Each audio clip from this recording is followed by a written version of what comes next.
BMCVTC Hindi इस channel के video देखने के बाद हमें क्या करना है? बहुत आसान सी बात है बच्चों।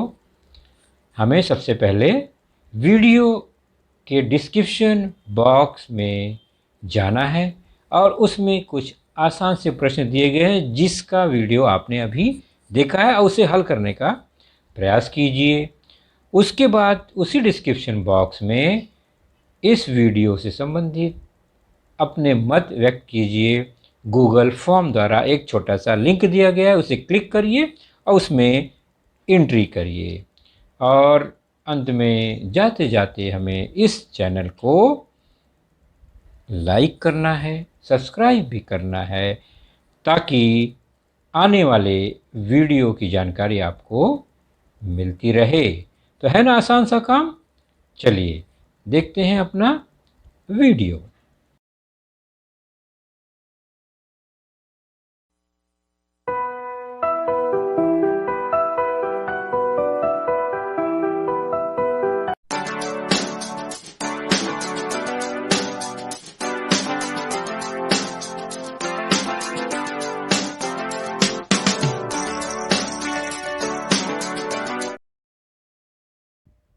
तो शिष्यवृत्ति वर्ग है, तो शिष्यवृत्ति वर्ग में यह कौन सा विषय है, कौन सा घटक है, यह हमें जानना है। तो सबसे पहले देखेंगे इसका स्वरूप।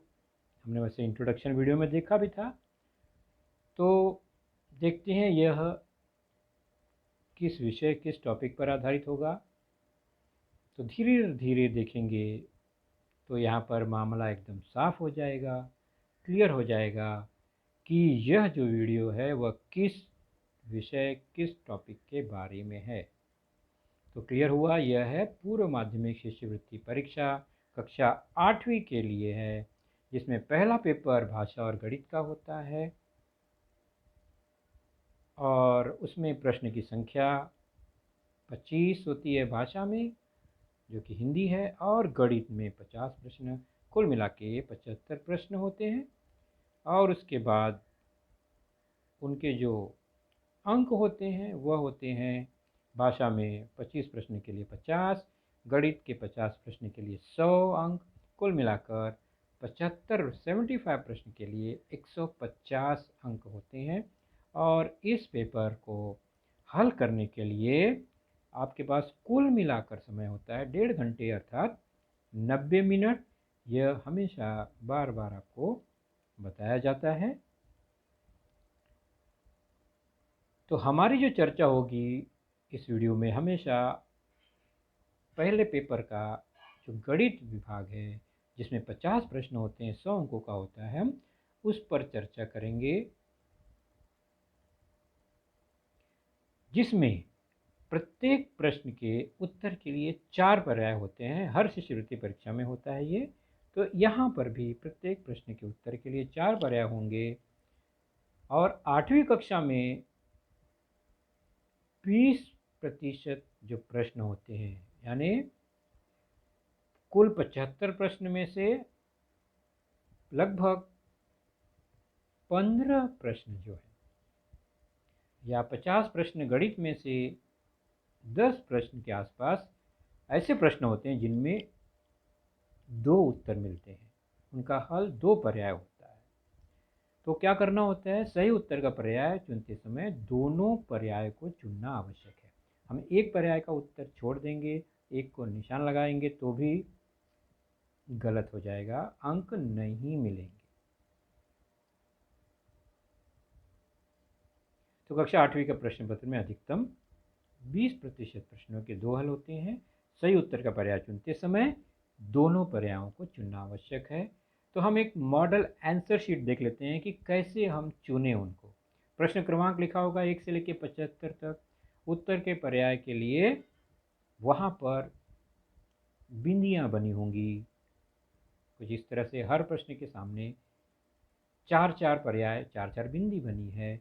इसी बिंदी में हमें उत्तर के पर्याय को चुनना है और उसे भरना है। पहला प्रश्न है, अब उत्तर कौन सा है? पर्याय में तो कुछ पता ही नहीं चल रहा है कि पहला है कि दूसरा है, तीसरा है, चौथा है। तो हर उत्तर पर्याय की जो आंसर शीट है उसमें बच्चों वहाँ पर पर्याय क्रमांक लिखा ही होगा, पहला, दूसरा, तीसरा या चौथा। हर प्रश्न में ये शीट में इस तरह लिखा होता है। तो हमें करना क्या होता है, हमने प्रश्न पत्र देखा, पहला प्रश्न देखा, दूसरा प्रश्न देखा, ऐसा पहला प्रश्न का मान लो आपने हल किया और उसमें देखा कि 2 उत्तर सही है, पहला और तीसरा सही है, तो क्या करेंगे हम पहले को डार्क कर देंगे, उसके बाद तीसरे को भी डार्क करेंगे, दोनों उत्तर चुनना बहुत ज़रूरी है। तो पहला और तीसरा सही है तो पहले और तीसरे को डार्क कर दिया। आगे बढ़ते हैं, मान लीजिए दूसरे प्रश्न में केवल चौथा ही उत्तर सही है, चौथा पर्याय सही है, तो यहाँ पर हम 2 डार्क नहीं करेंगे, केवल चौथे पर्याय को डार्क कर देंगे इस तरह से अपने बॉल पेन से।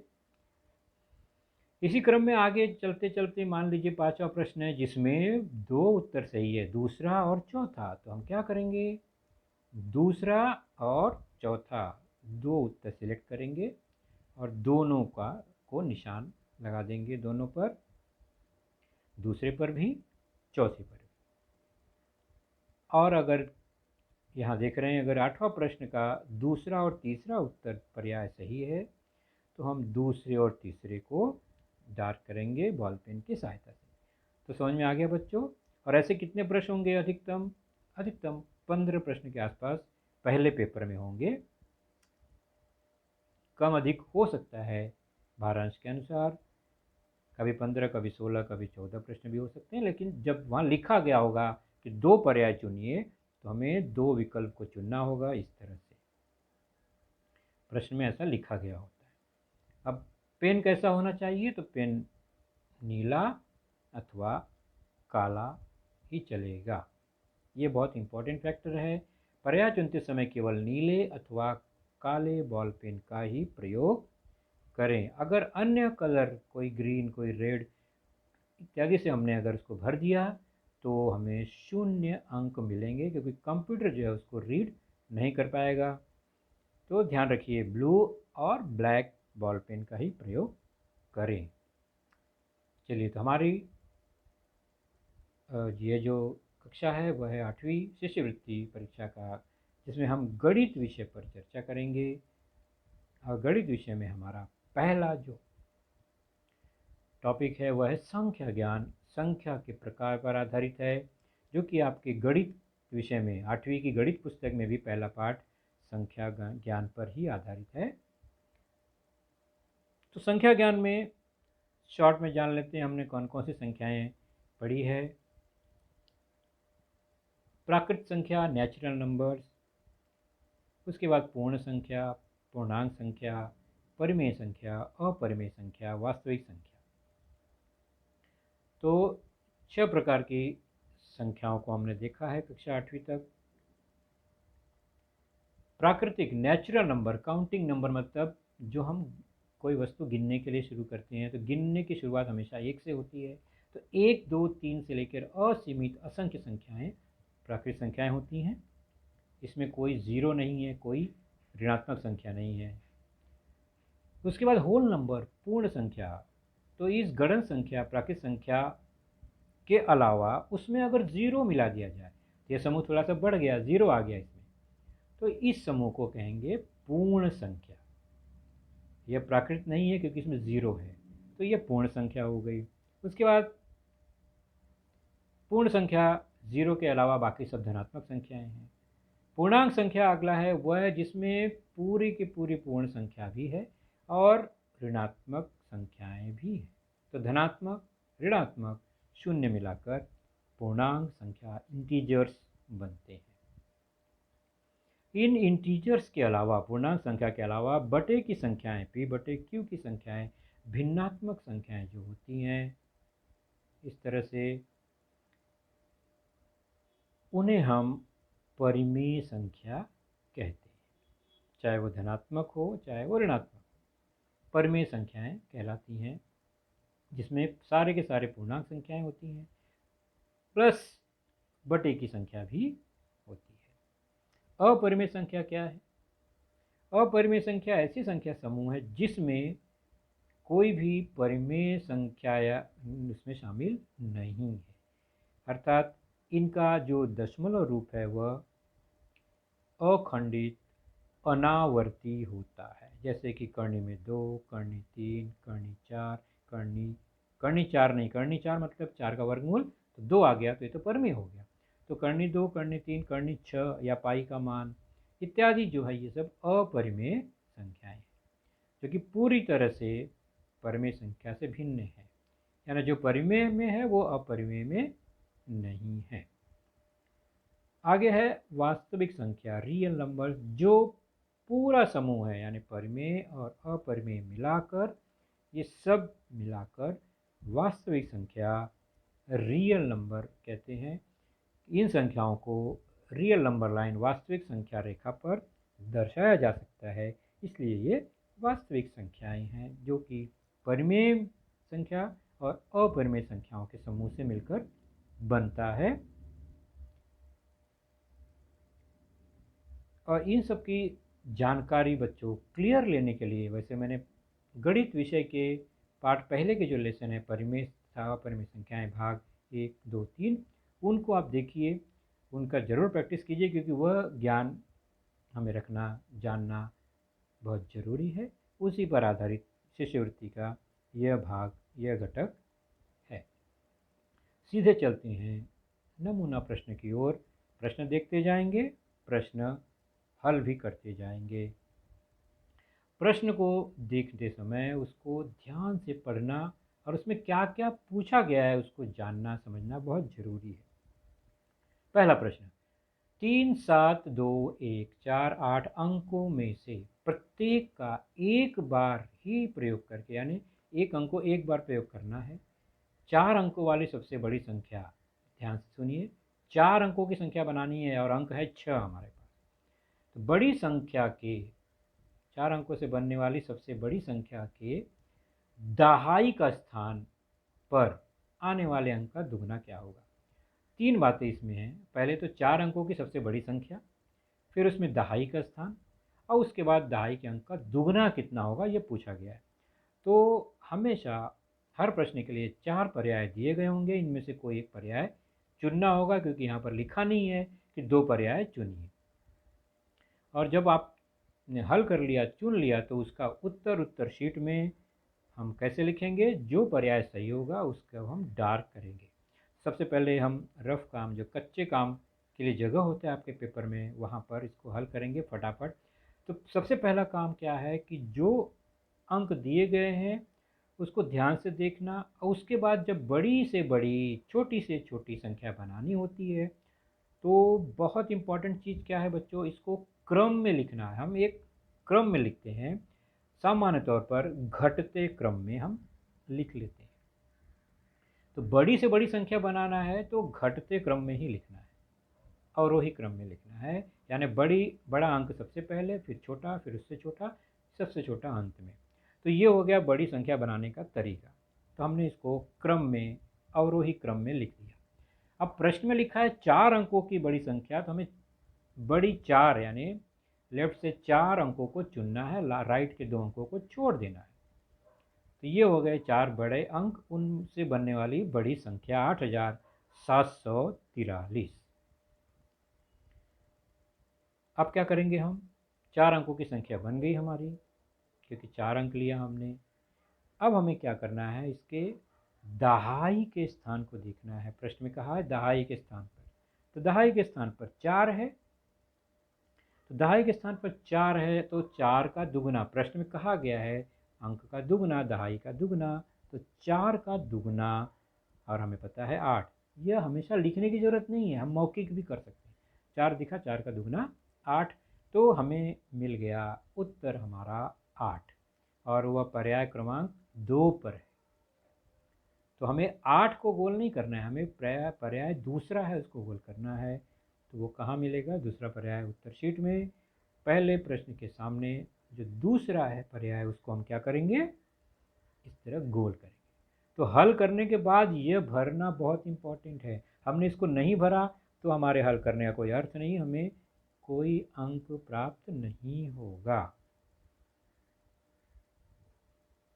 तो यह रहा उदाहरण पहला। अब चलते हैं, हम दूसरा उदाहरण देख लेते हैं इसी प्रकार। 5 अंक दिए गए हैं जिसमें शून्य भी है। 2 0 5 3 1 अंकों का प्रयोग करके तैयार होने वाली सबसे बड़ी और सबसे छोटी दो संख्या बनानी है।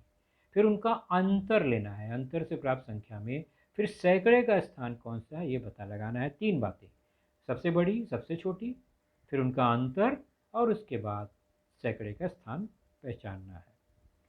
तो जैसा कि बताया, हर प्रश्न के लिए 4 उत्तर के ऑप्शन मिलेंगे और आपके उत्तर शीट में 4 बिंदियाँ बनी होंगी जिनमें 1 2 3 4 इस तरह से इंकित होगा। आपको चुनना होगा। कैसे चुनेंगे? हल करके। सबसे पहले उन अंकों को लेते हैं। मैंने अभी बताया इसके पहले कि सबसे बड़ी बनानी है तो हमें अंकों को क्रम में रखना है। बड़ी संख्या बनानी है तो घटते क्रम में, छोटी संख्या बनानी है सबसे तो बढ़ते क्रम में लिखेंगे। तो हमने इसको लिख दिया घटते क्रम में बड़ी संख्या के लिए। एक बात ध्यान रखिए बच्चों, शून्य है अंकों में कोई, तो पहला अंक यानी लेफ्ट साइड का जो पहला अंक है, बड़ा स्थान है, वह कभी भी शून्य नहीं रखेंगे। वहाँ पर शून्य होना ही नहीं चाहिए। तो संख्या बनाने के लिए शून्य से शुरुआत नहीं करेंगे। शून्य से शुरुआत करेंगे तो वो 5 अंकों की संख्या नहीं होगी, वो 4 ही अंकों। शून्य तो किसी वहाँ पर अर्थ नहीं रह जाएगा। तो इसलिए पहले हम इसको नोट रखेंगे कि शून्य से शुरुआत नहीं करेंगे। चलिए, बड़ी संख्या तो बन गई। छोटी संख्या को बनाने के लिए बढ़ते क्रम में इस तरह से होता है, लेकिन हमें शून्य से शुरुआत नहीं करनी है। तो शून्य कहाँ जाएगा? तो शून्य दूसरे अंक पे आ जाएगा, जस्ट बगल में। शुरुआत में शून्य न होकर जस्ट उसके पहले आ जाएगा, लेफ्ट साइड से दूसरे नंबर पर।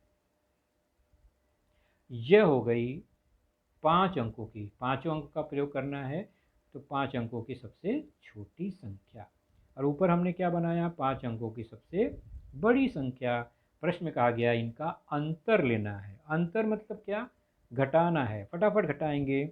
10 में से 5 घटा दिया, वहाँ 1 है तो 10 हो गया। 10 में से 3 घटाया 7, फिर 11 में से 2 घटाया 9, और फिर 2 में से 0 घटाया 2, 5 में से 1 घटाया तो 4 आ गया। तो हमें शेषफल भी मिल गया। लेकिन प्रश्न पूछा है अंतर में प्राप्त सैकड़े का स्थान कौन सा है? ये तो दहाई है। तो सैकड़ा कौन सा है? क्या आप बता सकते हैं सैकड़ा कौन सा है? बिल्कुल सही। अगर मैंने जल्दीबाजी में पहले जैसे देखा आपने 7 पर गोल निशान फोकस कर लिया कि मेरा 7 ही सही है, तो मैं क्या करूँगा? मैं इस 7 को फोकस करूँगा और फिर उत्तर में भी मैं 7 की ओर बढ़ जाऊँगा और मेरे हिसाब से ये चौथा उत्तर सही है। फिर मैं क्या कर दूँगा? मैं कर दूँगा कि चौथे को निशान लगा दूँगा। तो क्या ये मेरा उत्तर सही हुआ? बिल्कुल नहीं, गलत हो गया। सैकड़े का स्थान तो 9 है। तो मुझे कौन सा उत्तर चुनना चाहिए था? तीसरा। तो मुझे बिंदी कहाँ लगाना चाहिए? तीसरे पर। लेकिन एक बार मैंने बिंदी लगा दिया तो अब मैं इसको सही नहीं कर पाऊँगा। इसलिए बिंदी लगाने से पहले ही हमें ध्यान रखना है, बहुत सोच समझकर उत्तर लगाना है। तो यह उत्तर तो मेरा गलत हो गया, अब मैं इसे सुधार नहीं सकता। तो हल करते समय क्या ध्यान रखना है? प्रश्न को ध्यान से पढ़ना है। सैकड़े का स्थान लेना था, सैकड़ा 9 था, तीसरा ऑप्शन सही होना चाहिए। तो आप अपने नोटबुक में तीसरा ऑप्शन लगाएंगे। मैं यहाँ पर सुधारने वाला नहीं हूँ क्योंकि मेरा तो गलत हो गया। अब हम चलते हैं, तीसरा उदाहरण लेते हैं। करणी में 99, अंडर रूट 99, यह किस प्रकार की संख्या है? दो सही पर्याय चुनिए। यहाँ पर लिखा गया है 2 पर्याय, मतलब जो भी उत्तर दिया गया है उसमें से 2 हल होंगे, परिमेय, अपरिमेय, पूर्णांक, वास्तविक। हल देखिए, वास्तविक तो सभी संख्याएं होगी यहाँ पर, तो वास्तविक तो फिक्स है। अब चुनना है कि इनमें बाकी परिमेय, अपरिमेय और पूर्णांक में से क्या सही है। तो निरीक्षण द्वारा हमें हल करना है और हल हो जाने के बाद, पता लगने के बाद सही पर्याय को चुनना है। 2 पर्याय चुनना है। तो प्रश्न है अंडर रूट 99, 99 का वर्गमूल। तो 99 बच्चों एक पूर्ण वर्ग संख्या तो नहीं है, क्योंकि 99 का वर्गमूल निकलता ही नहीं है।